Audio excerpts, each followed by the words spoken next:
Former President Dr. APJ Abdul Kalam's last rites will begin shortly. His funeral procession has reached the burial ground in Rameswaram. Prime Minister Narendra Modi, Congress Vice President Rahul Gandhi and other dignitaries paid their last respects to Dr. Kalam before his mortal remains will be laid to rest. Dr. Kalam's body was first taken to a mosque as part of the Namaz-e-Janaza. After the prayers, the procession moved to the cremation ground. Towards thousands of mourners fought back tears as they stood in queues and on the roofs all along the way for the final glimpse of the people's president. Around 2,000 police and security personnel have been deployed in Rameswaram for managing the situation.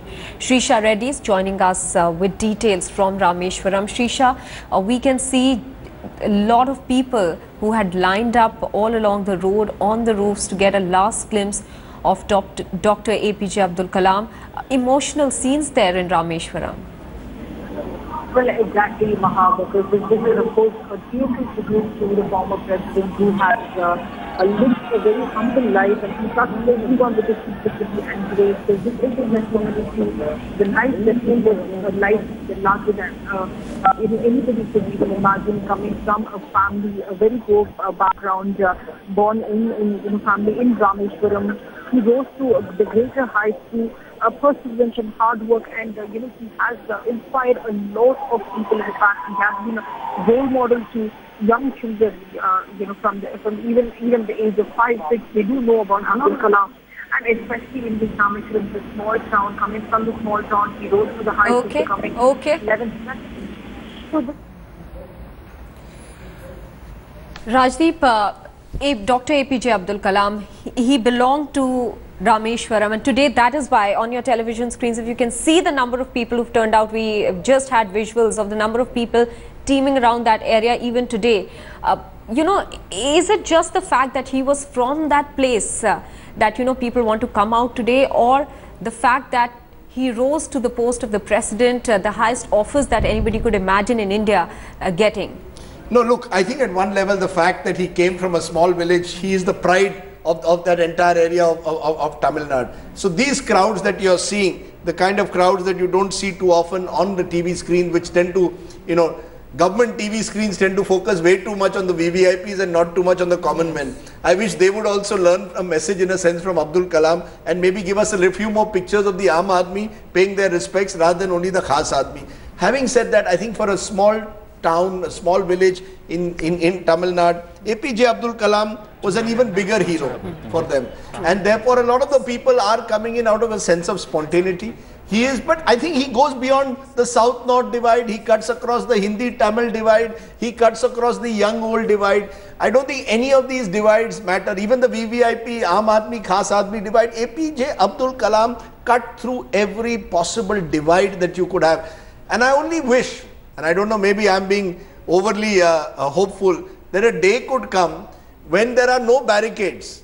And therefore, because I saw it when I went to try and pay homage to him at his residence at Rajaji Marg, because there was the rush of VVIPs and there was the usual security paraphernalia, many of the common people, young people who wanted to come and pay their respects could not. It would have been great if today, instead of just the VVIPs, you can see the likes of Vaiko there,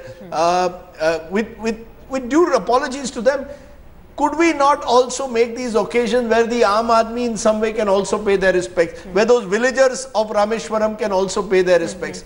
That would, I believe, truly make these occasions truly representative of what they should be, particularly for someone like APJ Abdul Kalam. I don't think APJ Abdul Kalam would be impressed by all these funeral arrangements. I think he would have said, let's have a classroom and discuss something about science.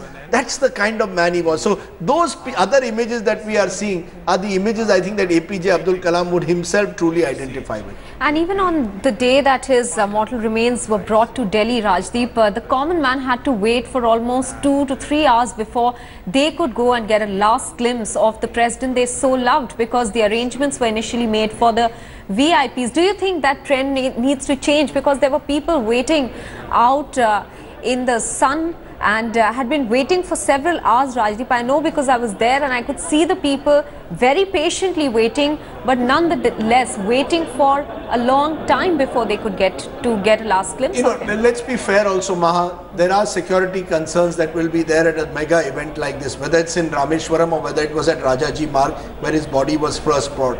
But I think the real the real essence of the man is how do you make him, reflect in death what he did in life, which was remain a people's person. Is it possible in some way to do that? Which is why, as I said, his birthday being celebrated possibly as a National Students' Day, where maybe college students are urged to come up with some kind of new scientific experiment, scholarships are given. I think that would make it special for him. The crowds on the left-hand side of the screen, I think, reflect what APJ Abdul Kalam meant for the people of this country. These have not come because they've been hired, rented crowds that often come. Yes. A large number of people, I am told, have come from all the neighboring districts because they wanted to be part of this occasion in a way. On the right-hand side of the screen, perhaps you see the typical image of a more VVIP India, where where he is being given, of course, the full state honours. But I think APJ Abdul Kalam would have been impressed by the fact that, and he would be happy if a lot of young people were there. Yes, I think absolutely. that would make him really happy if there were a lot of young people there. And I'm sure, even if they're not at the ground, there are people across this country who are watching this. I know my son, who's in a college, they got a day off and they wanted to know as much as they could about APJ Abdul Kalam, find out about the funeral. So a lot of them are watching this even on Facebook in their video streams, and that's a very special moment for them. Right turn, and the national flag is being ceremonially carried by the airman, the sailor and the army man. Winds here fluttering, and you can see the tricolor, though it's now been folded, it's still fluttering due to the winds here. The national tricolor is now being folded ceremonially by the personnel of the armed forces, and in one swift motion the tricolor has been folded and it has been handed to the airmen, and now they begin their march towards the end of the podium. सैन्य अधिकारी राष्ट्रीय ध्वज को पूरे सम्मान के साथ मार्च करते हुए उस दीर्घा में लेकर जाते हुए जहां सैन्य अधिकारियों के लिए विशेष स्थान है, और वहां उसे सुपुर्द किया जा रहा है एक अन्य सैन्य टुकड़ी को। वे सैन्य टुकड़ी जिसमें थल सेना, वायुसेना और नौसेना के जवान शामिल हैं, और अब दूसरी टुकड़ी सैन्य अधिकारियों की संयुक्त टुकड़ी मार्च करते हुए वे डॉक्टर एपीजे अब्दुल कलाम के पार्थिव शरीर के दोनों तरफ आकर खड़े हुए हैं। सावधान की मुद्रा में दाहिने टर्न लिया, दाहिने तरफ मुड़कर उन्होंने अपनी पोजीशन ली हुई है, और सम्मान के साथ उनके पार्थिव शरीर को यहाँ से सुपुर्द खाक करने के लिए साथ बने स्थान पर कब्र में स्थानांतरित किया जाएगा। इस समय लोगों की भावनाओं का अतिरेक, भावनाओं का जो आवेग है वो निश्चित रूप से अपनी पराकाष्ठा पर है, क्योंकि जो ऊर्जा डॉक्टर एपीजे अब्दुल कलाम हम सब में भरकर इस दुनिया से उन्होंने विदा ली है, वो ऊर्जा सदियों तक यहाँ की फिजाओं में, यहाँ के वातावरण में, यहाँ के माहौल में हम सबको प्रेरणा देती रहेगी। सलामी ली है, सैल्यूट किया है इन सैन्य अधिकारियों ने, और एक बार फिर से दाहिने टर्न लिया, दाहिने तरफ मुड़े और मार्च पास्ट करते हुए एक एक करके वहां से वापस अपनी दीर्घा में जाते। The final journey of Dr. APJ Abdul Kalam being laid to rest with full military honours. Rajdeep, this is a very poignant moment, an emotional moment for a lot of people who seem to have associated themselves with the story of APJ Abdul Kalam, the rise he had from the humble background that he came from.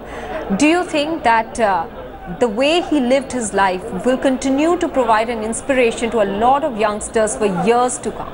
Oh, absolutely. And I'm just wondering, Maha, as we see those images, I was just trying to think, historically, has any Indian president received this kind of funeral? I think not. Dr. Sarvapalli Radhakrishnan was a great intellect. Dr. Rajendra Prasad was a remarkable freedom fighter. Zakir Hussain, academic. We've had a lot of distinguished presidents. K.R. Narayanan, again someone who came from a very humble background, India's first Dalit president. Yes. We've had a lot of remarkable presidents that this country has seen. But I think APJ Abdul Kalam was unique in the sense that not just because he was India's first scientist president, but also because he was someone who did not allow himself to be chained by the ceremonies of being the president of India. We're seeing the ceremonies being performed today, but I think when you say will he inspire others, I think he will, because just as Sarvapalli Radhakrishnan's birthday ironically is celebrated as in this country as Teachers' Day, and you have Nehru's birthday which is celebrated as Children's Day. I think can we find for APJ Abdul Kalam either Science Day or Students' Day, in which case in Students' Day college students get inspired by the Kalam legacy, maybe talk science, discuss science, because that is what obsessed him. And to think in his 80s he was going across the country lecturing all the time, any IIT, any IIM, any school. The way to Kalam's heart was to tell him, sir, this function will be for students. Otherwise he said, is it private function or public function? So I'd say, sir, it's private function. Then I cannot come. Sir, but it is for students. Then I will come. So I think the way to his heart was students, the way to his heart was the young. So if we can find some way to ensure that the next generation also gets inspired by the Kalam legacy, one way would be to declare his birthday as some kind of a day to celebrate science, students and scholarship. Rajdeep, he had a vision for India, Vision 2020, where he wanted India to be a superpower. Are we anywhere close to it? Because he stressed a lot on being self-reliant. He did, and he himself, at a time when India's, a number of Indian scientists now go abroad, go to the West, he is a homegrown product. And I think that's where his great pride in the idea of India. Now we could talk of this word superpower. What does the word superpower mean? Does it mean missiles? And I think I should have asked APJ Abdul Kalam, and probably his answer would be, it's not just about missiles, it's about education. It's about learning. And I think for APJ Abdul Kalam, India as a superpower would be when illiteracy is completely wiped off the map of this country. It would be when poverty is wiped off this country. I think he was able to link science to society. We did a story yesterday about how he provided cheap heart stents for people. He provided calipers, for people. So he was looking at how can I use science not just to build missiles, but can I link it to the lives of people? How can I use technology to link it to the lives of people? So his definition of superpower may be only mistakenly seen or in terms of having Agni or having Prithvi or being a missile superpower. I think it was in terms much more of how do you use science and education to enrich the lives of the commonest of people. I think that's what superpower meant for him. You're absolutely right. In fact, Rajiv, you're mentioning the caliper that is used by polio patients. It was the same material that was used for the Agni missiles. Nose was used to build that, which was very light in weight, and that's how he used science to reach to the common man, to people who really needed it. Let me go across now to Executive Editor Javed Ansari, who's also joining us. Javed, Dr. APJ Abdul Kalam had a passion both for life and for learning. Very few people really show that kind of passion, don't they?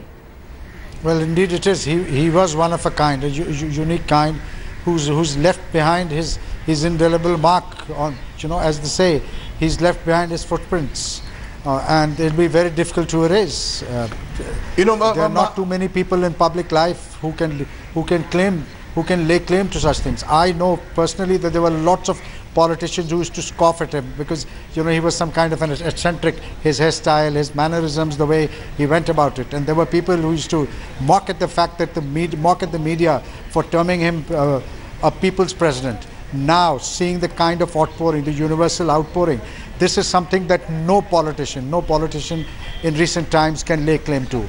And they can always aspire to, but nobody. And this is what might be making them feel a bit envious also, because here was somebody he was a technocrat, who was not a career politician, yet he managed to capture the minds and the hearts of people in a manner which no politician has in recent memory. You were saying about the caliper. Just a few more examples. In 1998, along with cardiologist Soma Raju, Kalam developed a low-cost coronary stent, which was named the Kalam Raju stent.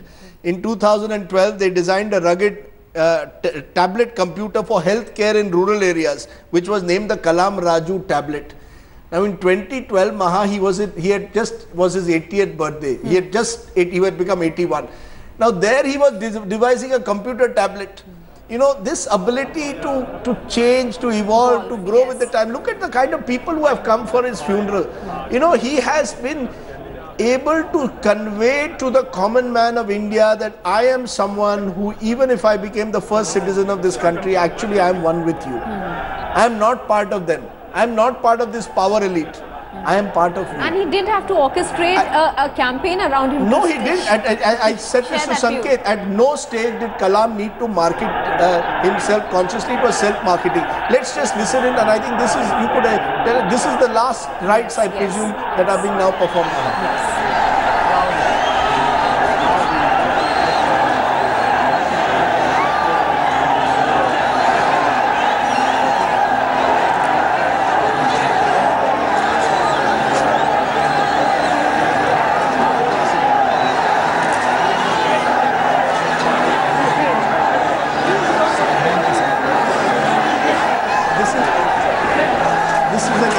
A graveyard, so therefore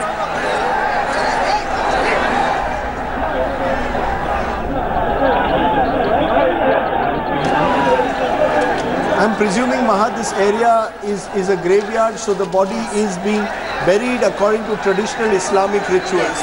His family includes his brother, who is 99 years old, and I'm presuming that this is being done in a local graveyard in his village, which is what he would have wanted at the end of the day.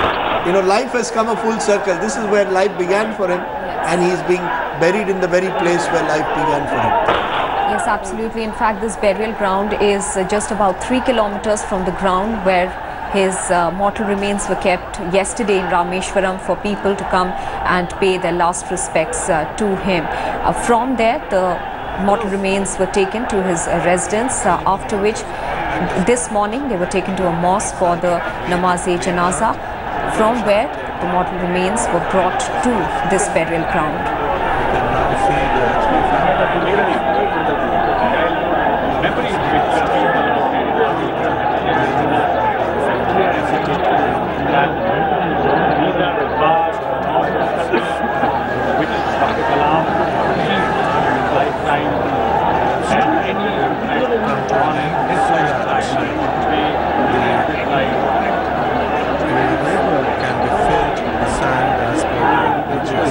Tradition. People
I think you can see among those who are there, I spotted Shahnawaz Hussain there, among those who were part of the final group, which is bearing APJ Abdul Kalam. Ghulam Nabi Azad of the Congress is there, along with, of course, the locals who have gathered, their family members, even as the likes of Venkaiah Naidu and Prime Minister Narendra Modi and Rahul Gandhi, among others, are also there as part of the mourners who've come there. So really APJ Abdul Kalam cutting across the political divide, as you can see there in every sense of the word. Even at the end, you have Rahul Gandhi there on your screen at the moment, and just a short while ago you had Narendra Modi. So the leaders of the two main parties are there, and Parliament, of course, yesterday was adjourned so that many people could go for the funeral,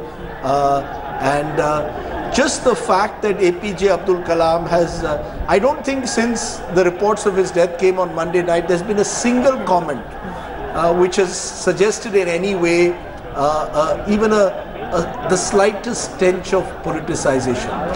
The only mistake or blunder, as we said, was Bihar, but if you look beyond that, his life has really been a life well lived, lived to the full, and lived in the service of this country.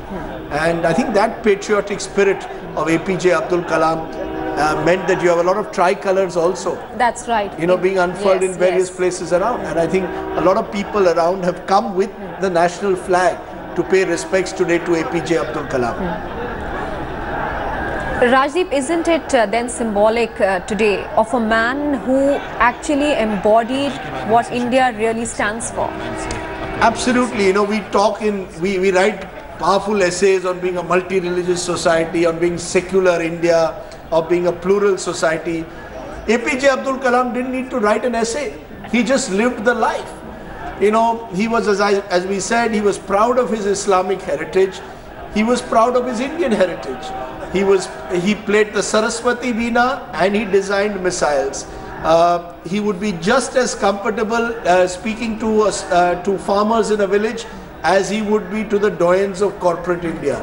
He would be sitting in a little school giving a lecture, or he could go to Harvard and give a lecture.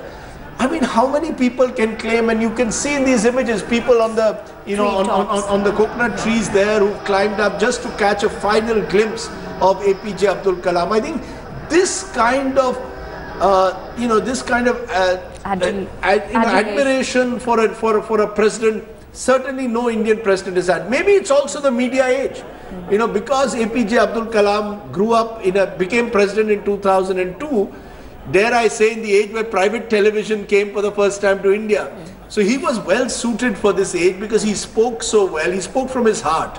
He wasn't a great orator, but he was so simple in his speaking and so profound also at the same time, that I think in this age of television, APJ Abdul Kalam becomes president at a time when private television is emerging. Therefore, he became someone we could identify with. Previous presidents we never saw so often. Yes. Here he was all over the place, and he was so energetic till the very end. But Rajdeep, it's only during his tenure as president that, you know, he was seen so much on television. After that, he continued his work. He continued to meet children. He continued to deliver lectures. And I think that is the reason that today, I mean, he died while he was working, and that today so many people have turned out for his burial. You know, I think the best way to describe APJ Abdul Kalam's life would be the life of a karma yogi. He was a karma yogi. 24/7, I think, from the time when he was making ends meet by selling newspapers, to the time when he was giving lectures, to his very death, as you rightly said, when he was giving a lecture at IIM Shillong, he was a karma yogi. Every day for him was a day of service to the nation. I don't think it was about anything else but simply to be part of this knowledge society that increasingly we are becoming. And therefore, the fact that we are becoming a knowledge society, the fact that we live in the television age, I think all this came together when APJ Abdul Kalam became president. And therefore, Kalam sir, in that sense, is India's first people's president for all those reasons. And you know, his life also symbolized one fact, and I think he till the very last minute laid stress on it, that it's through education that you can actually change your circumstances. Absolutely. I think if there's one message that he constantly gave, I don't think he was someone who was here for reservations. You know, many of his views would be controversial. I don't think Kalam ever would publicly support, let's say, reservation for Muslims. Support a scholarship scheme that allows poor meritorious students, Muslims, Hindus, Dalits, Brahmins, to get the benefit of education. He saw in knowledge power. And I think that is one of the messages perhaps that the next generation of leaders should imbibe from APJ Abdul Kalam. You know, it's one thing to say Quran in one hand and computer in the other. It doesn't happen in reality. But APJ Abdul Kalam is a living reality of what is possible if you genuinely empower people through education. And I think you're right, that for him mattered more than anything else, the power of education. Well, a president who was loved, who was respected, who people believed was one among them, has been laid to rest in Rameswaram. We're taking a very quick break right now.